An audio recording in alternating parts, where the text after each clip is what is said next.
right, sugars. Welcome to the Business Coach TV show and podcast. I got Dan joining me today, Dan Holstein from Canada. How are you, buddy? Good, Brad. Good to see you. You know, I get the best business coaches in the world to come and join me and tell me about what makes business grow. Dan, I hope you're on your game today. Absolutely.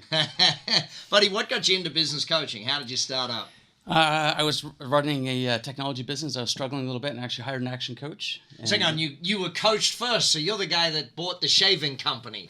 Yeah. Excellent. I like to see it.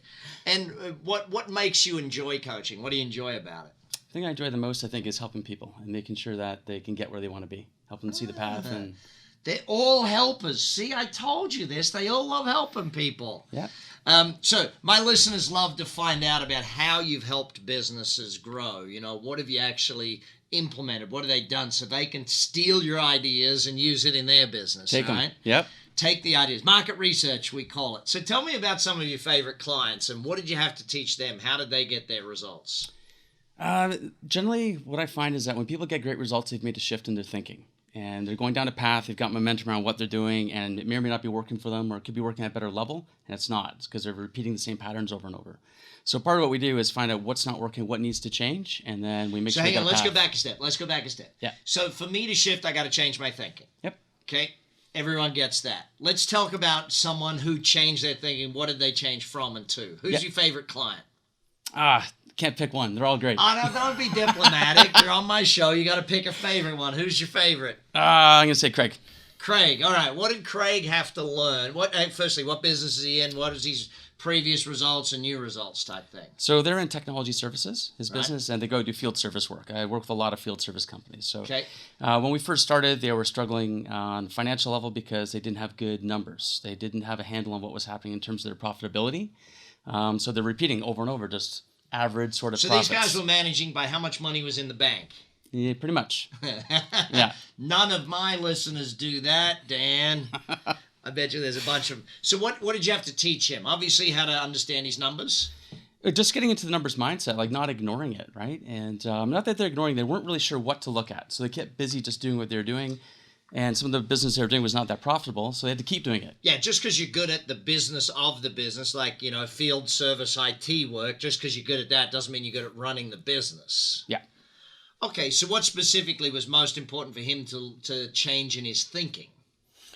The major thing was making a decision to actually focus on the numbers and not just be busy. So to decide to be focused. So to take time out of doing field work and out of doing stupid stuff and actually get into doing numbers work. How many hours a week? Was he working, you mean? No, how many hours a week did he have to do numbers work? Did you push him into like 5 hours a week or an hour a week? Or? Oh, we started small, half an hour just to print a P&L and understand it. And then we grew it from there so they could understand what the numbers meant. We got into job costing so they knew which jobs were most profitable. So obviously he started making more profit. Yeah. Give me some numbers.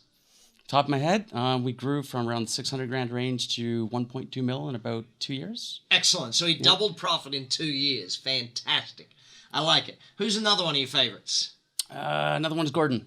Gordon? What's Gordon's business? He's a distributor of what things? Doors and lock hardware, stuff like that. You got some really exciting clients. There too. I do IT field service work. I distribute doors and what? Doors and... hardware and frames and stuff like that. Hinges? Of course. You need them on the doors. All right. So Gordon is probably a really nice guy. But Gordon, your business is boring. Actually, business being boring is not such a bad thing. I think if it's boring, then people are buying it. I think it should be boring. It should be just very, very boring. So the exciting part is getting the new contract, not the excitement of, oh my God, are we going to make payroll? Yeah. Getting to make payroll is not exciting. So what was Gordon's biggest thing? What did you have to teach him? Bit of vision and to accept higher performance from his team. What does that mean? Well, he was repeating what he was doing day in, day out. He had a team that was doing okay, but they weren't really high performers. And so we had to build out a bit of vision where the company was going to go. We did what we call team alignment, as you know what that's all about. And some of the members decided that... So hang on, my listeners don't know what that's about. So what you had to do then is bring the team together and get the vision so that they're in line going for the goal. Yes. However, some members decided they weren't interested in the goal, as often happens in a conversation like that. You know, when a company changes its goal or actually finally establishes one, there's a bunch of team members that are going to disappear. Yep. They're not the A players, right? So and they're was not Gordon along. Okay with that, or did he stress about that? He was okay. he realized that he needed to make some changes. And the individual self-selected actually based on his leadership. He was driving more accountability. He was keeping everyone focused more. And the people that decided to move on, they weren't really interested in being held to account. Yeah, I think it was Alan Mullally that put it best. He says, I've never fired anyone. I've just helped make it real for people that decided to leave. Yeah. So, So what was Gordon's change in numbers in business? Did he double the business like Craig did, or... Yeah, pretty much. That went from about 1.2, we're into 3.5 at this point, approximately. Fantastic. 4 this year, yeah. So how long you been working with him? About 5 years. Fantastic. Gordon, you're a good guy, boring business, but a good guy. Tell me someone else who's got a fun business. You must have someone that had something exciting. Mode. Mode's got a fun business. What's Mode's business? She's a photographer, videographer, marketer for real estate agents.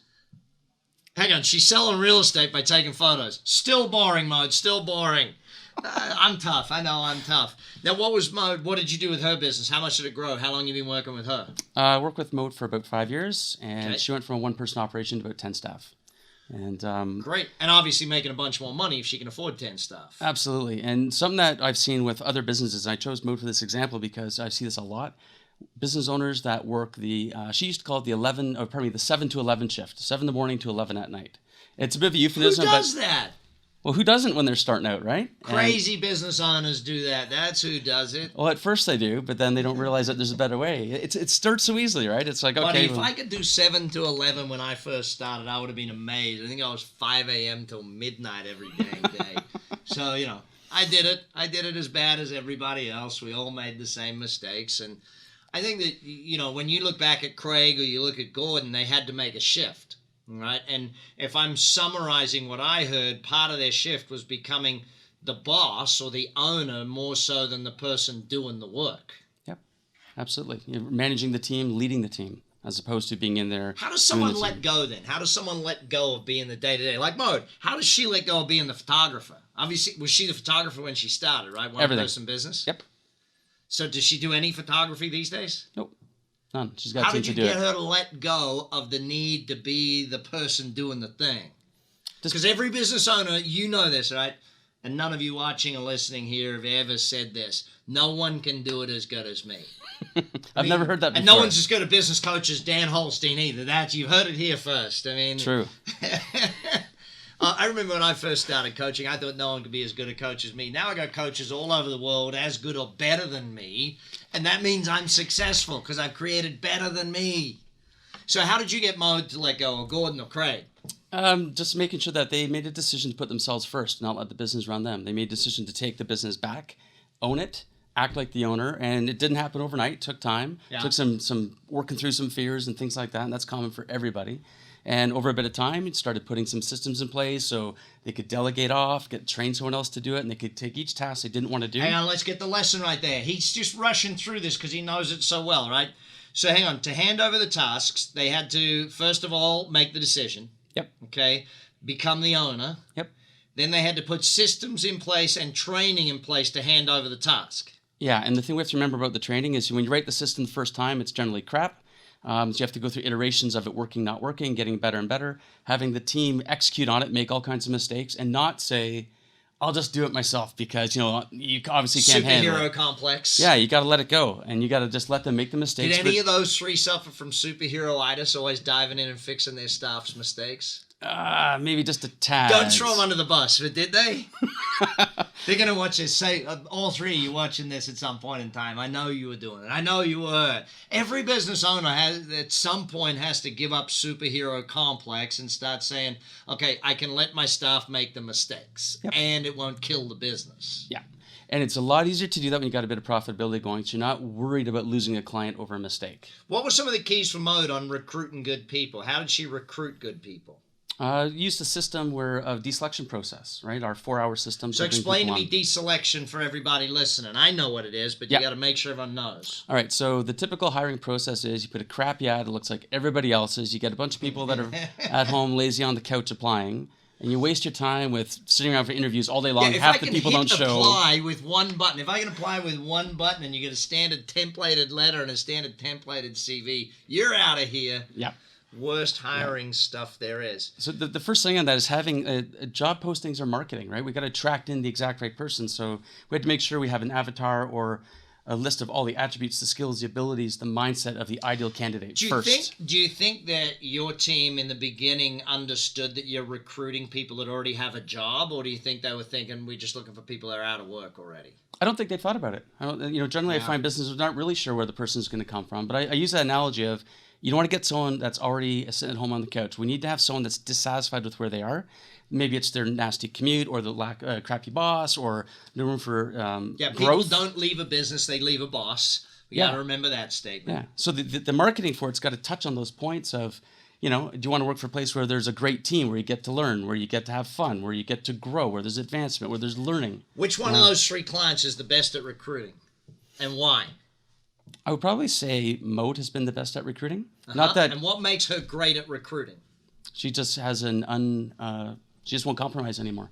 When someone comes in and they're not the right fit for whatever reason, they're just gone.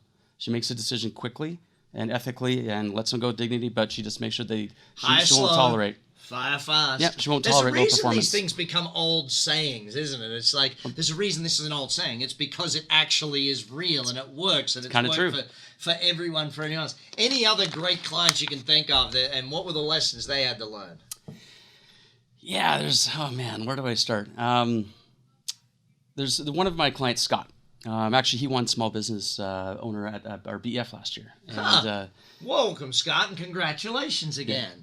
He's a fantastic guy. He's the kind of guy that will just see a good idea and just make it successful. But he ends up taking on a lot.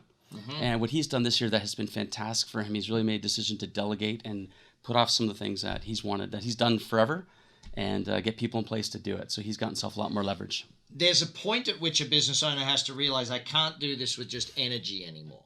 Yep. Okay? I can't do it by just me having the skills and me being good and me doing all that. You can build up to, I've seen businesses build to $1 million or more just with the owner working brute force. Brute force. But going to multi-millions, not happening. No. There's only so much effort you can continuously put in, right? And after a while, you get a little bit tired, and the weekends and the evening work start to grind on you, and it impacts your family life and things like that. It's just not worth it. It's too expensive. Yeah, I was chatting with a buddy today, and it's the difference between, he saw an interview I did with another guy that's like a guru of business. I don't want to mention any names, but he was saying, in that guy, he keeps saying, you got to hustle, hustle, hustle, and work hard and do all this. And then there's Brad Sugar saying, I don't work hard. I don't want to work hard. I want to employ a lot of people that work hard, and I want to build a business that works so I don't have to. Do you think, like when you first chat with business owners, do you think they get the point that the business is supposed to work, not you? Initially, some do, some don't. They're at different levels, right? So some of the smaller business owners, 1 or 2 man shows where they're really into it. They're doing a lot of the do of the business. They sometimes they don't see the path out. They're like, if we talk about growth or growing profitability or having more time, and they're like, that just seems impossible. Yeah, there's nothing that they could sell. If they went to try and sell a business, they're just selling the job. That's why most businesses never sell. Well, that's where we've made a real shift with our clients over the last while. It's not just talking about growing your profits, but growing your asset of the business and having real good clarity about the long term. We call it, business finishers. When are you going to be done? What's the time frame? And what's the date? Set me a date by which you're going to finish your business, and then we can work backwards. And it tightens up the focus because they have excitement and we just got to define that for a second. Yeah. Because a lot of people haven't heard the term finish your business. Yeah. By finish, what we mean is that you build a commercial, profitable enterprise that works without you. You can take a 6-month vacation and the business keeps growing. It's finished if it works without you as the owner. Yeah. And so we do little tests along the way. So we actually call it 3 months away because I don't want to scare my clients too much about having it finished. But so we do little things. Actually, Gordon's a great example here. When he used to go away. Gordon, you're taking 12 months, all right? Gordon, that's you. That's him. Okay. He's going to take it. He used to go away to Florida with his family, but the business would be Adam. He'd be working a few hours a day. Now he goes away for 2 weeks and he doesn't touch the business at all. It just runs. No phone, no emails, no nothing. Just goes. Unless there's something exciting, then he wants to check it out, what's happening, Yeah. But he's not getting the requests anymore because he's put the systems in place. He's working on his leadership. He's got an amazing team doing that work for him while he's away doing what he wants to do. Fantastic. Well, Dan Holstein, great coaching, great clients, even though some of them are a little bit boring businesses. Still great to have it there. Anyway, this is the Business Coach TV show. Check in again with us next week. Let's see what else we can teach you to help you grow your business.